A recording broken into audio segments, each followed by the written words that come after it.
Hi, and welcome to this live reading from Faking the Fall, Book 4 in the Buckeye Falls series by Libby K.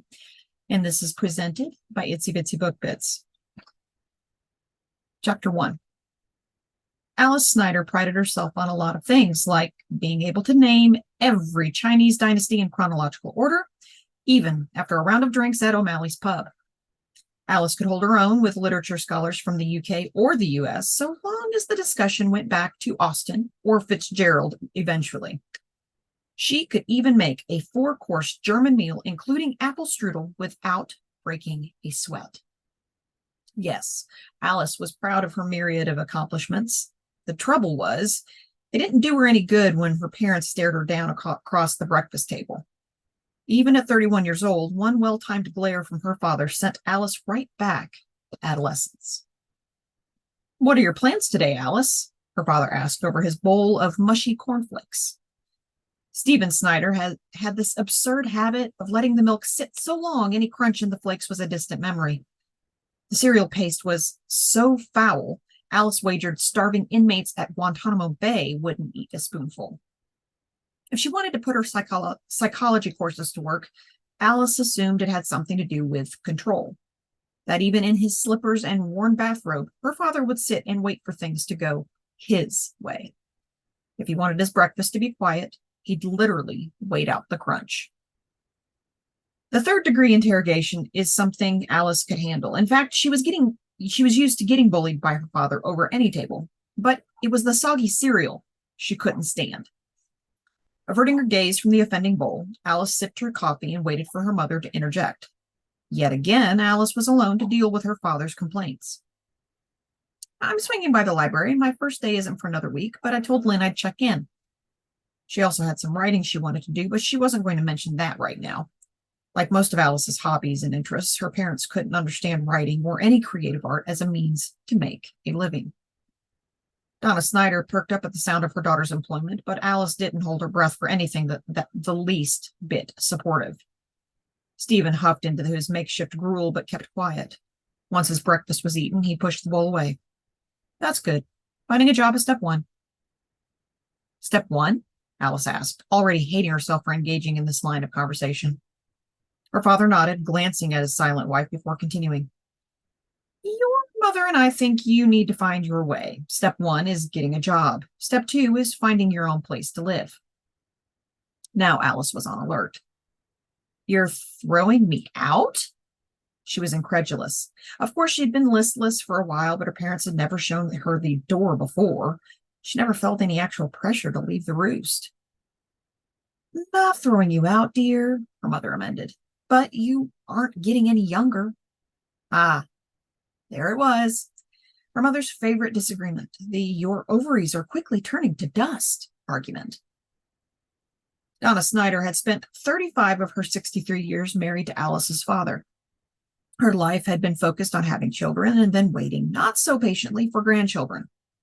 Alice's brother Anthony had fallen right in line. He married his high school sweetheart, studied law in poli-sci in college, and is currently Buckeye Falls' mayor. Throw in the fact that he and Natalie had 2 perfect children, and it was any wonder Alice was remembered in their family. For Alice, it felt damn near impossible to impress her parents when she had all that to live up to. Plus, there was the tiny issue that Alice wasn't looking to settle down, single or with anyone. She was still recovering from her last dating disaster and was in no hurry to find the next man, let alone pop out grandkids. Alice shook herself back to the moment and squared her shoulders. If she was going to have the same argument with her parents, she needed her wits about her. "So I'm assuming that step 3 is find a husband and give you more grandchildren." Stephen rolled his eyes and gave a look to his wife that screamed, "She's your daughter." "Alice, enough with the sarcasm. With a master's in English, I feel you could do better." Alice snorted, ready to correct her father yet again on her laundry list of degrees. "It's English literature, Dad. I'm not a grammar queen." "Right now, you're not the queen of anything," her father retorted. "Brutal," Alice deadpanned, feeling both ready to fight and exhausted at the prospect. Donna collected the discarded breakfast dishes, keeping her gaze on the task at hand. "Now, you two, we've hardly started our day." Alice stacked her own dishes and marched into the kitchen. Is there a deadline for when these steps need to be completed? Will I at least be able to sleep here tonight? Don't be ridiculous, her father said from the doorway. You don't have to leave yet, but your mother and I need to see forward momentum. You've been a huge help with Anthony, Natalie, and the kids, but it's time to find your own way. To illustrate his point further, he made a fist and punched the air. Alice crossed her arms and cocked her hip to the side. It was a pose she perfected in high school and loved to bring back when she felt like a petulant teenager. Like right now. I have my job at the library, and Natalie is paying me to help out a few days a week. Her sister-in-law, who Alice thought should be up for sainthood, owned her own events business and recently brought Alice on to help with clerical tasks. Did Alice need to use any of her degrees or coursework to answer phones and file papers? Nope, not at all. Did that matter to Alice and her dwindling bank account? Nope, not at all. It's a start, Stephen offered an olive branch, and Alice deflated with relief. The eternal struggle of what she should be when she grew up could wait another day. Her father nodded and checked the time on his watch. I'm late for golf, but we'll continue this conversation later. As he walked away, Alice thought the argument was over until he spun around. One more thing. I want you to be active in town. It's important that all Snyders pull their weight. Now it was Alice's turn to roll her eyes. Dad, don't you think what you and Anthony do is enough? Hitching a thumb over her shoulder at her mother, she added, and Lord knows Mom and Natalie are doing the work of 10 men. Before her brother was elected mayor, her father sat in power for nearly 2 decades. Donna Snyder took the role of First Lady to Buckeye Falls very seriously, and she shared that mindset with her daughter-in-law.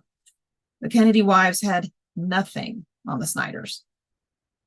Exactly, it's time you helped out. When you weren't living in Buckeye Falls, I wasn't too concerned, but if you're going to stay, you need to participate. Alice grimaced but didn't say another word. The truth was, she didn't know if she wanted to stay in Buckeye Falls. After over a decade of traveling the globe and seeing all that life had to offer, the notion of staying in small-town Ohio seemed laughable. Absurd, even.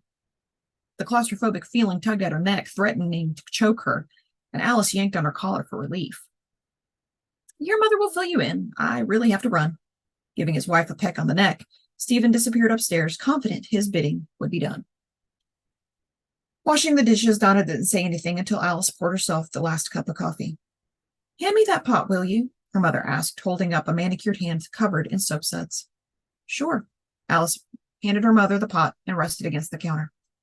She slurped from her mug for a moment, watching Donna finish her morning routine. It was such a simple domestic chore, but Alice's mother always seemed to smile through it. Mom, can I ask you something? Of course, dear. Donna wiped down the counter and hung the tea towel on the stove. Why don't we take a seat? My back is killing me after Pilates last night. Even in her mid-60s, Donna Snyder carried herself like she was still a young woman. She never missed a class at the gym and always had homemade organic meals on the table. In stark contrast, Alice hadn't voluntarily broken a sweat in years and still carried the freshman 15 from the end of the first Obama administration. Alice followed her mother into their sitting room. It was an actual sitting room in that all anyone could do was sit in uncomfortable furniture and stare at each other across a coffee table covered in books that no one in their right mind would read. The top book on the stack read Peruvian Horticulture, A Brief History. It weighed approximately 45 pounds, and Alice idly wondered how long the extended history of Peru's horticulture was. She also wondered why her parents owned this book when they'd let their passports expire 5 years ago. Crossing her legs at her ankles, Donna settled in for girl talk, or as close to girl talk as the Snyder women allowed. How long do you think I have until I need to find a place? Alice jumped right into the conversation. There was no point beating around the bush when their father was in a mood. Her mother looked pained, as if finding her words. I don't know, she answered honestly.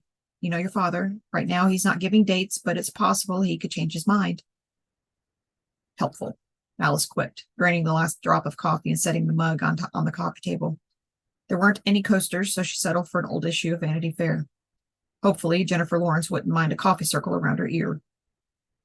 With a sigh, her mother leaned back and relaxed as much as the chair would allow. We're worried about you, Alice. You seem to be drifting through life, and we don't want you to have any regrets. After hesitating a moment, her mother said, I don't want you to have any regrets. Alice was taken aback by her mother's candor. I don't have any regrets, she said, and meant it. She wasn't one for looking back with anything other than fondness, or at least a lesson learned. Was she proud of everything she'd ever done? Of course not, but she wasn't going to dwell on it either. You don't now, but we need to think of the future. When I was your age, I had Anthony and was working as a nurse full time. She paused a moment for a breath. And that was right around the time your father started campaigning. He acts all high and mighty, but I was constantly in motion too. She twirled her hands in the air to punctuate her point. Don't you want to find a career and a man, settle down, and have a family? Alice pondered her mother's words for a moment, trying to picture herself in Donna's shoes. She didn't think they would fit. Her mother was designer heels, and Alice was worn sneakers. I don't know, Mom. You know me and kids, they aren't really my thing. Her mother waved her off. Nonsense. I've seen you with Madeline and Otis. Once you meet the right man, you'll want to get married and have a million babies. Suddenly, Alice couldn't breathe. The thought of giving a man, especially one she hadn't met yet, that kind of power over her life seemed terrifying. I don't know. I'm still in my early 30s. Things are different now. Not every woman needs to have 2.5 kids and a mortgage. Looking aghast, her mother covered her heart with her hand. Alice, dear, I know you march to your own drummer, but don't be ridiculous. Every woman wants to get married and have children. The earnest expression on her mother's face was too pure for Alice to destroy. She could rattle off a laundry list of women who didn't want children. Dolly Parton, Betty White, and Helen Mirren, to name a few. Instead, she cleared her throat and picked up her coffee mug. Sadly, it was empty, but she'd need something stronger after this conversation. You know, Donna cleared her throat and picked at an invisible spot on her shirt. This was the casual way her mother liked to throw a random fact into a conversation. In the past, these little hints had been about everything from Alice's haircut to the war in Ukraine. Alice braced herself for whatever was coming her way. Yeah, she asked, her hand squeezing the white empty mug until her knuckles turned white. I was at the club last week with Imogen Hess. Remember her? She didn't wait for Alice's acknowledgement before soldiering ahead. And Imogen said that her daughter found a man on an app that specializes in small towns. Isn't that neat? You just put in your photo and boom! Donna clapped her hands, causing Alice to jump in her seat. All the available men in a certain radius appear. Alice rolled her eyes at the thought that anyone worthwhile was in her radius. Yeah, I've tried the apps, Mom. But have you tried this one? She pressed, her hands clasped in front of her. Officially at high water mark, Alice pushed to her feet. I think I'll get to the library. Her mother nodded. Okay, but I'll ask Imogen for the name of that app. Taking the mug from her daughter, she patted Alice's hand. Have fun at the library. I'll text you the plans for tonight. Alice's footfalls hesitated at her mother's words. Plans for tonight?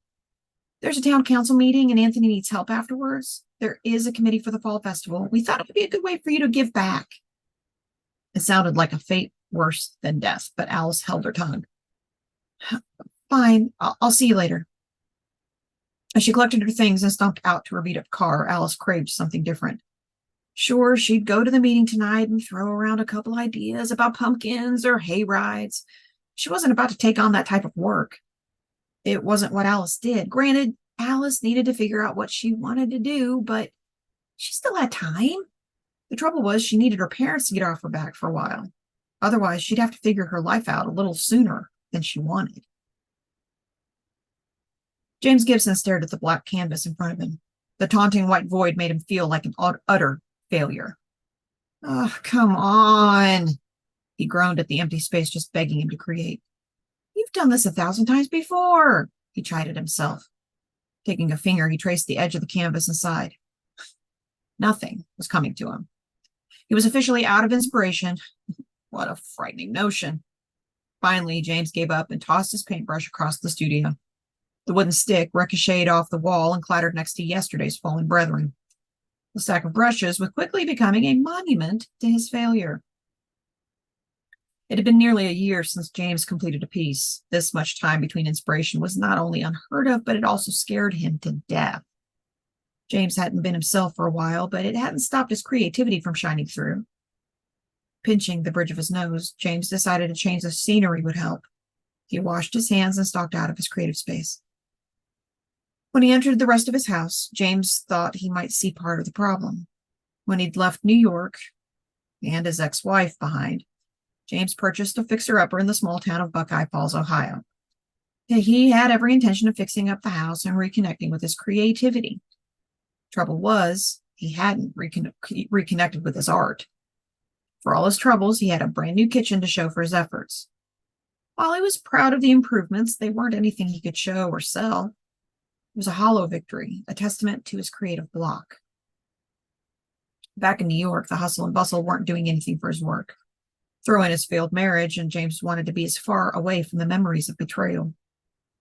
Don't go there now, he said to himself. If James allowed himself to reflect too long on the past, it swallowed him whole. Checking the time, James saw he had hours until the town council meeting. He needed to do something in the meantime, or it would be another wasted day. He'd already worked out, so the gym was out of the question. The library, all small and cozy, offered the perfect escape. It seemed as good a place as any to start. Just as James tied his shoes, his cell phone rang. The caller ID showed the one person he didn't want to talk to, and James shuddered. Addison, he said, his agent's name and greeting. Wow, I can't believe I actually got James Gibson to answer his damn phone, Addison snorted. Must be my lucky day. Don't get ahead of yourself, James warned, glancing back through the house to the stack of blank canvases and unopened bottles of paint. In the background of the call, James heard Addison typing frantically. That is literally the opposite of what I need to hear. James was no stranger to disappointing Addison lately. It broke his heart, as James used to pride himself on his ability to churn out good pieces that Addison could not only sell but promote with ease. James longed for the days when all he needed was time to create. Now he had the time, he just didn't have the ideas. I'm trying to find some inspiration, he said, knowing Addison wouldn't take this as proof of work. She did not approve. Look, James, I get that the divorce was rough and you're still getting settled in the backwoods of Iowa. Ohio, he corrected. Whatever. The point is, you're an artist, one of the best I've ever worked with, but I need some art, to sell. James sighed into the phone, knowing everything Addison said was correct. He could hardly call himself an artist if he didn't produce art. Right now, he felt like he was creatively constipated. I'm trying, Addison. Really, I am. Addison was quiet for a second before soldiering ahead. I know it's been a crap year for you. As your friend, I understand that. It's why I haven't been calling as often. But James, you need to find your mojo again. With a self-deprecating chuckle, he asked, Any ideas where to find it? I was hoping you knew what you were doing when you left New York and set up shop in a town no one had ever heard of. The town's not bad. Mentally, it's doing the trick. I'm sleeping again and drinking a lot less. All good things, Addison agreed. Look, I can hold off the New York team for another month or so. After a moment's hesitation, she supplied. They know Ara and what happened. The sound of his ex-wife's name shouldn't have been a punch to the solar plexus, but it was. Yeah, let's try to keep Ara out of it, okay? You can assure them I'm working. And when they ask to see something, tell them I won't show anything yet. They know how I work. I usually don't show anything unless I'm halfway through a collection. So you're nearly halfway through something right now? Addison asked hopefully. James almost felt bad disappointing her. Right now, all I have is a collection of white canvases. I'll get there, I promise. You always do, Addison sighed. I gotta run to a meeting, but I'll check in next week. Even if you send me pics of brush strokes on a box of Cheez-Its, it will help, okay? Okay, James agreed, but he was skeptical at best. They disconnected, and James went in search of his messenger bag. He was antsy and needed to get out for some air. After throwing in a sketchbook and some pencils, James walked to his car and headed toward town. As he drove the curvy back roads, his pulse rate slowed a little. When he'd learned that his marriage was over, James used to walk around Manhattan for hours. With his head down, his mind blank, he could wander the city indefinitely. But after bumping into one too many fans and friends who wanted to help, James decided a change of scenery was in order. All the questions about Ara made James's skin itch like it was too tight for his body. He needed to be somewhere else, somewhere no one knew about Ara and him, somewhere he was anonymous. James needed a change of state. Turning onto Main Street, James slowed at the town's diner. It was after 10, but he hadn't eaten yet. The thought of coffee in the short stack was all James needed to turn into the parking lot of everyone's favorite Buckeye Falls restaurant. The diner had been in town for ages and was owned by Max Sanchez. Max and his wife Ginny had welcomed James to town when he didn't know anyone. Max was a recent addition to the town council and an all-round nice guy. James and Ginny had talked a few times about living in New York, as she was a fairly recent New Yorker who had moved back to Buckeye Falls to remarry Max. Pulling the diner door open, James was relieved to see the man himself at the counter. When their eyes met, Max extended a hand for James to shake. "It's good to see you, James. Can I get you some pancakes started?" It didn't take Max or his staff long to learn what made James tick. He was a creature of habit. "With a coffee. Thanks, Max." "You got it." Max rapped his knuckles on the counter before disappearing into the kitchen. James pulled out his sketch pad and blinked for inspiration. Just as his frustration kicked up, a steaming mug of his coffee was in front of him. "Drink up," Max suggested. "I hear tonight's council meeting will be a doozy." Happy for the caffeine and distraction, James playfully rolled his eyes. "Thanks for the warning." While small-town politics were not everyone's idea of a good time, James enjoyed getting to know people and seeing how the town ran. He also started a friendship with Max, the mayor, and a handful of council members. When James lived in the city, he was used to knowing a lot of people. Joining the town council seemed like an easy way to get involved. Coming out of the kitchen a moment later was Cece, Max's pastry chef and right-hand woman. It was no secret that she was the reason Buckeye Falls' residents gained a few extra pounds. "And there's the fall festival meeting afterwards," she said as she placed his breakfast in front of him. "Thanks, Cece," James said. "Are you helping with the fall festival?" Cece tucked a lock of her hair behind her ear and nodded. "Yep, I'm giving Max a break since he always handles the Christmas Jubilee. I'll be there to discuss all things food." She raised her arms and did jazz hands with a flourish. "Sounds like a good role for you." James liked Cece. She was a creative like him, only instead of paints and a canvas, Cece's art was chocolate butter and sugar. As he stuck his fork into his first bite of pancakes, he could tell Cece had worked her magic. "These look amazing." "Enjoy. I need to get ready for the lunch rush." She waved and went back into the kitchen. James ate his breakfast without interruption, doodling across the sketch pad with a little gusto. Even after caffeine and carbs, he still wasn't feeling it. Tossing a few bills on the counter, he went in search of something different. James wished he knew what he needed to get painting again, but he would keep searching for his muse. To say Ara was his sole muse would be a gross understatement. In fact, even when they were happy, she wasn't his only inspiration. James was relaxed when he was happy, and since Ara left, he hadn't been very happy or relaxed. He was over Ara. It was hard not to be after what she did, but that didn't change that he wasn't quite himself. Leaving his car at the diner, James decided to stroll down Main Street to the library. While these weren't the busy streets of New York, there was always something to see. Stopping to cross the street, James saw Lynn, the town's librarian, hanging a sign on the library's door. "Good morning, Lynn." "Oh, hello, James." Lynn smiled and held the door open. "Coming in?" "Sure, thanks." Lynn hurried ahead to get to the reference desk and gestured toward a quiet corner in the small space. "Your timing is perfect because story time just ended. We also got a few new art books delivered last week in case you're interested." She gave him a crooked smile that made her look 10 years younger. "I'll check those out." James returned the smile and headed to a display of new books. Couldn't hurt to take a look, right? Maybe he needed to look for inspiration from those who came before him. As he combed through the new books, a pop of color caught his eye. Turning toward the quiet area, James saw a woman at the computers. Despite the warm late summer temperatures, she was clad in a boxy rainbow cardigan. Her brown hair was piled on top of her head in a messy bun, and her eyes were intent on the screen. Sticking out of her bun were a couple of pencils, and James could see the chew marks from where he stood. The woman frowned at the screen, stabbed frantically at the keyboard before standing and pacing. She seemed flustered, and James couldn't explain his irrational need to help her. "Excuse me, are you all right?" he asked, stepping closer to the mystery woman. She snorted and kept pacing. "That's a loaded question," she replied, her gaze still on the screen in front of her. James craned his neck and saw a blank document flashing. If her writer's block was anything like his artist's block, he sympathized. "Can't find the words?" he asked, not quite ready to end their stilted conversation. The woman brought her thumb to her lips and gnawed on the nail. She still didn't meet his gaze as she chewed and fretted. I can't seem to find a lot of things, she sighed, finally letting her hand drop. She clicked on a few keys until the screen went dark. I guess there's no point on forcing it, she said, mostly to herself. As she collected her things, she looked up and met James's gaze. She blinked a few times before shaking her head and walking toward the exit. Her eyes were the greenest James had ever seen. They looked like the Emerald City, flashing brightly and inviting him in. He was surprised he couldn't hear Judy Garland singing in the distance. James wanted to follow her outside, ask who she was and what she needed, but he stopped himself. This was Buckeye Falls, after all. James could figure out who she was if he wanted to. Stalking, not required. Right now, though, James grabbed his sketch pad and drew a few lines. Within an hour, he'd filled 5 pages and was practically sprinting out the door himself.